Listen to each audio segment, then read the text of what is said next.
आज विशेष रूप से गोल्ड टैलेंट सर्च एग्जामिनेशन का विधिवत शुरुआत करने के लिए आप लोगों को यहाँ बुलाया गया है। आपके माध्यम से बिहार, झारखंड, छत्तीसगढ़ और कई राज्यों तक जब हम गोल्ड टैलेंट सर्च एग्जामिनेशन को लेकर जाएंगे और उसकी सूचना आपके माध्यम से उन लोगों तक हम पहुँचाएंगे।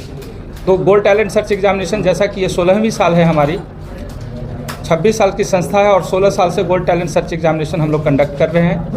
इस एग्जामिनेशन को जो पक्ष है कि वैसे स्टूडेंट जो मेधावी हैं, गांव में रहते हैं, सुदूर दराज में रहते हैं, ऐसे बच्चों को जिन्हें अपने जीवन में बहुत कुछ अच्छा करने का जिन्होंने सपना देखा है, ऐसे बच्चों के सपने को सजाने का, तराशने का और बेहतर तरीके से उन्हें शेप देने की कोशिश रही है गोल्ड टैलेंट सर्च एग्जामिनेशन का। इस माध्यम से बच्चे जो 6, 7, 8, 9, 10th क्लास में पढ़ाई कर रहे हैं, ये सभी बच्चे हमारे इस टेस्ट के माध्यम से चयनित होते हैं। चयन प्रक्रिया के बाद इन बच्चों को प्राइज़ दिया जाता है, उन्हें मोटिवेट किया जाता है, उस तरीके से उन सभी बच्चों को वो गाइडलाइन प्रोवाइड किया जाता है और किस फील्ड में वो जाना चाहते हैं वो करियर काउंसलिंग भी दी जाती है। कान, नाक एवं गला की समस्या से है परेशान तो डॉक्टर अभिषेक कुमार है बेहतर समाधान। ENT surgeon doctor Abhishek Kumar नई तकनीक से दे रहे हैं बेहतरीन सेवाएं। संपर्क करें दवाई वाला मेडिकल, डॉक्टर कौशल्या चौक से 10 मीटर पश्चिम, थावे रोड, गोपालगंज। तो गोल्ड टैलेंट सर्च एग्जामिनेशन का आज के बाद विधिवत शुरुआत होगा। 2 फेज में एग्जामिनेशन लेने का प्रावधान है इस बार। एक जो स्कूल मॉडल में हम लोग काम कर रहे हैं, विद्यालय में जाएंगे, हम बच्चों के साथ अलग अलग तिथि में ऑफलाइन टेस्ट लेंगे और ये ऑफलाइन टेस्ट लेने के पीछे लॉजिक ये है कि बच्चों को पेन पेपर पे टेस्ट देना और कॉम्पिटिटिव एग्जामिनेशन का OMR पे टेस्ट देने की आदत बने, ये सोच के साथ हम लोग स्कूल में ऑफलाइन टेस्ट लेंगे। पहला टेस्ट प्रीलिम्स होगा और जो बच्चे दूर दराज में हैं, जो नहीं आ सकते हैं या फिर जहाँ तक हम नहीं पहुँच पा रहे हैं, अगर वो हमारे साथ जुड़ना चाहते हैं तो ऐसे बच्चों के लिए ऑनलाइन टेस्ट का भी प्रोविज़न है और वो हम लोग 22 अक्टूबर को ले रहे हैं। इसके बाद जो दूसरा फेज होता है वो सारे चयनित बच्चे जो प्रीलिम्स में क्वालिफाई करते हैं ऑफलाइन और ऑनलाइन के माध्यम से, इन बच्चों को दोबारा हम लोग ऑफलाइन टेस्ट लेंगे और ये पूरे तरीके से निगरानी में होता है और इसमें ये सुनिश्चित किया जाता है कि किसी भी तरीके से अदरमीन ना हो। जैसे कॉम्पिटिटिव एग्जामिनेशन का इन्वायरमेंट होता है वो देने की कोशिश होती है। इसके पीछे लॉजिक है कि बच्चों को शुरू से ही उस लेवल पे तैयार किया जाए, उसकी मानसिकता, उसकी सोच, उसकी समझ और एग्ज़ाम देने का जो टेम्परामेंट है, वो सीखने की जो ललक है, वो सारी चीज़ें बच्चों को उस लेवल पे दिया जाए और बच्चों को तैयार किया जाए। मेरा मानना है कि तब से लेकर पिछले 16 वर्षों से जब से गोल्ड टैलेंट सर्च एग्जामिनेशन हम लोगों ने शुरू किया है, लगातार बच्चों में एक अलग रुझान दिख रहा है, उनके अंदर एक उत्साह दिख रहा है। उत्साह के साथ वो बच्चे जब पढ़ाई करते हैं तो उसमें बहुत अच्छी सफलता दिख रही है। आए दिन कई बार बच्चों से जब हम लोग मिलते हैं, सफल बच्चों से, तो दिखता है कि मेडिकल, इंजीनियरिंग, सिविल सर्विसेज, कई ऐसे एग्जामिनेशन जो भारत के प्रतिष्ठित एग्जामिनेशन है, बच्चे क्वालिफाई कर रहे हैं। रही बात इस एग्ज़ाम को देने का, तो जो भी जानकारी दी जा रही थी, ये 2 फेज़ में एग्ज़ाम कंडक्ट हो रहा है। फर्स्ट फेज जो कि कम्प्लीटली स्कूल बेस्ड एग्ज़ाम है, जहाँ पे स्कूल में हम लोग अप्रोच करेंगे और उन बच्चों को वहीं पर जाकर के टेस्ट देने की सुविधा दी जाएगी। दूसरा, वैसे स्टूडेंट जो किसी कारणवश नहीं आ पाएंगे, उनके लिए ऑनलाइन प्लेटफॉर्म प्रोवाइड किया जाता है और उसके लिए बच्चे चाहें तो ऑनलाइन हमारे पोर्टल पर जाकर के फॉर्म फिलअप कर सकते हैं। हमारा वेबसाइट है www.gtac.in। इस वेबसाइट पर जाकर के आप ऑनलाइन फॉर्म फिल करके ऑनलाइन भी आप इस एग्ज़ाम को दे सकते हैं। ऑनलाइन का जो एग्ज़ाम है वो 27 अक्टूबर 2024 को है और ऑफलाइन मोड, जो वैसे स्टूडेंट जो खास करके ऑनलाइन मोड के एग्ज़ाम में या स्कूल बेस्ड एग्ज़ाम में अगर क्वालिफाई करते हैं तो वैसे स्टूडेंट के लिए ऑफलाइन मोड होगा, जो कि मेन एग्ज़ाम कहा जाता है। मेन एग्ज़ाम के लिए जो डेट है वो हमारा जोनल लेवल के आधार पे या फिर उसके साथ साथ कई ऐसे टाउन होंगे जहाँ पे उनके लिए पोर्टल ओपन किया जाएगा। ऑफलाइन जो एग्ज़ाम है वो मेन एग्ज़ाम से 24 नवंबर का डेट रखा गया है, जहाँ पे वैसे सेलेक्टेड स्टूडेंट का उनका एग्ज़ाम लिया जाएगा। तो ये कुछ प्रक्रिया थी फर्स्ट एंड सेकंड फेज़ के एग्ज़ाम को लेकर के। हर साल जिस तरह से बड़े तादाद में स्टूडेंट्स GTAC का एग्ज़ाम देते हैं, ये प्रोवाइड करता है उनके लिए बेस्ट टू बेस्ट। आगे की जानकारी कि इसमें सिलेबस क्या होगा, किस तरह से बच्चे अपने आप को प्रिपेयर करेंगे इस एग्ज़ाम को लेकर के, मैं चाहूँगा कि हमारे साथ जुड़े हुए असिस्टेंट IIT रंजय सर वो अपनी बातें रखें।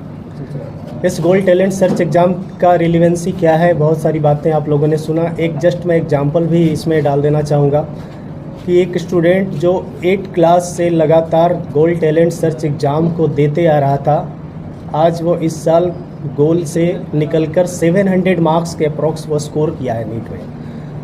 और 700 मार्क्स मतलब 695 के आसपास उसका मार्क्स है, पूरा मेरे को माइंड में मन नहीं आ रहा है, बट अप्रोक्स 700 स्कोर है।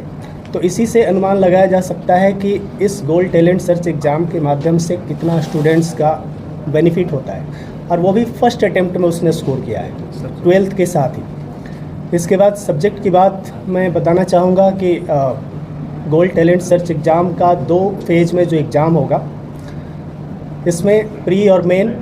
प्री में हम लोग 30 क्वेश्चन स्टूडेंट से पूछेंगे और मेन में 100 क्वेश्चन पूछेंगे।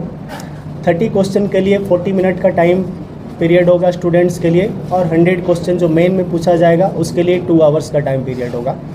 सब्जेक्ट जो पूछेंगे हम लोग उसमें जो physics, chemistry, biology, math and IQ based questions पूछा जाएगा स्टूडेंट से। तो वैसे स्टूडेंट जो काफ़ी अच्छा स्कोर करते हैं उनको इवन कंप्लीट रेसिडेंशियल फैसिलिटी तक फ्री प्रोवाइड की जाती है। एग्जामिनेशन होगा उसके लिए चार्ज नहीं रखा गया है, वो फ्री ऑफ कॉस्ट होगा। सभी अलग अलग स्कूल में बच्चों का होगा, अलग अलग समय के साथ होगा जो PT का एग्जामिनेशन है। और उसके साथ जो ऑनलाइन टेस्ट देना चाह रहे हैं उनके साथ कुछ कंडीशंस है, वो कंडीशन के साथ ऑनलाइन दे सकते हैं। लेकिन जब प्रीलिम्स क्वालिफाई करेंगे और मेन के लिए आएंगे तो सिंबॉलिक चार्ज है सिर्फ 100 रुपीज़ का। पहले 200 रुपीज़ रखा जाता था इसके चार्ज, लेकिन इस बार बच्चों का जब रुझान बढ़ रहा है, इंटरेस्ट बढ़ रहा है, तो ज़्यादा से ज़्यादा बच्चों को प्रोत्साहित करने के लिए ये जो प्लानिंग है, उस प्लानिंग के अंतर्गत सेकंड जो फेज का एग्जामिनेशन है उसमें सिंबॉलिक 100 रुपीज़ का चार्ज रखा गया। पिछले साल कितने बच्चे एग्जाम? लगभग 40,000 प्लस बच्चे अपीयर हुए थे इस 6 स्टेट से। इस बार उम्मीद करते हैं कि उससे ज़्यादा बच्चे अपीयर होंगे, क्योंकि जो बच्चे क्वालिफाई करते हैं वो अपने स्कूल में पढ़ाई कर रहे हैं, अपने ही क्लास को क्रॉस करते हैं। अब 6 वाले 7 से 8, 9, 10 बच्चे जाते हैं, तो क्वालिफाई करने का जो पार्ट होता है ना, वो तो कॉम्पिटिटिव एग्जामिनेशन देने के बाद हम लोग रेशियो निकालते हैं। बट ये देखा गया है कि बहुत सारे बच्चे जो गोल्ड टैलेंट सर्च एग्जामिनेशन लगातार दे रहे हैं, वहाँ से अच्छा स्कोर करते जा रहे हैं। जो लैपटॉप जीतते हैं या टैब जीतते हैं या बैग या स्पेशल प्राइजेज जिनको मिलता है, ये बच्चे कहीं ना कहीं एक बेहतर रिजल्ट देकर अच्छे प्रोफेशनल कोर्सेज को कर रहे हैं या फिर वो सक्सेसफुल है आज के डेट में। जो बच्चे हमारे यहाँ जोनल रैंक में आते हैं या नेशनल रैंक में आते हैं, उन्हें तो लैपटॉप बाकी सारी चीज़ें दी ही जाती है। उसके अलावा जितने भी मेन में पार्टिसिपेट करने वाले बच्चे हैं, उनके जो सिलेक्शन लिस्ट में आने वाले बच्चे हैं, सबको मेडल और सर्टिफिकेट दिया जाता है। ये मेडल और सर्टिफिकेट बच्चों का प्रोत्साहन बढ़ाता है, वो आगे के लिए तैयारी उस लेवल पे करते हैं, आगे और बेहतर करने की कोशिश करते हैं और इसका परिणाम बेहतर होता चला जाता है। वर्कशॉप और सेमिनार कंडक्ट करवाएगी जी। इंटरवल पे? तो ये जो बच्चे प्रीलिम्स में क्वालिफाई कर मेन में आएंगे, मेन के सारे बच्चे को वर्कशॉप कंडक्ट किया जाता है, एक सेमिनार किया जाता है। उस सेमिनार में हमारे एक्सपर्ट होते हैं, अलग सेगमेंट्स के एक्सपर्ट भी होते हैं, जिसमें जिन बच्चों को जिस कोर्स में जाना है, जिस फील्ड में जाना है, जो भी उनका अपना इंटरेस्ट है, उस इंटरेस्ट के हिसाब से उसके एक्सपर्ट सामने होते हैं, उन्हें गाइड करते हैं क्या प्रिकॉशन लेना चाहिए, कोर्स का चयन कैसे करना चाहिए, आगे का रास्ता कैसे सुगम होगा आपके लिए। इन सारी बातों की जानकारी दी जाती है और बड़ा इन्फॉर्मेटिव होता है। बच्चे काफ़ी इससे बेहतर तरीके से उसे लेते हैं और इसका जब सही दिशा में उसका उपयोग करते हैं और उस रास्ते पे चलते हैं, तभी उनका बेहतर रिजल्ट होता है। ऐसा हमने पिछले कई वर्षों से देखा है। तो वर्कशॉप भी होगा, ट्रेंड भी किया जाएगा, सही उसे गाइडलाइन भी दी जाएगी और संस्थान के माध्यम से वैसे मेधावी छात्र जिनके पास आर्थिक रूप से कमी है और वो मेधावी हैं और बेहतर करना चाहते हैं, तो संस्थान भी उसकी जिम्मेवारी लेकर स्कॉलरशिप और बाकी सारी चीज़ें प्रोवाइड करती है।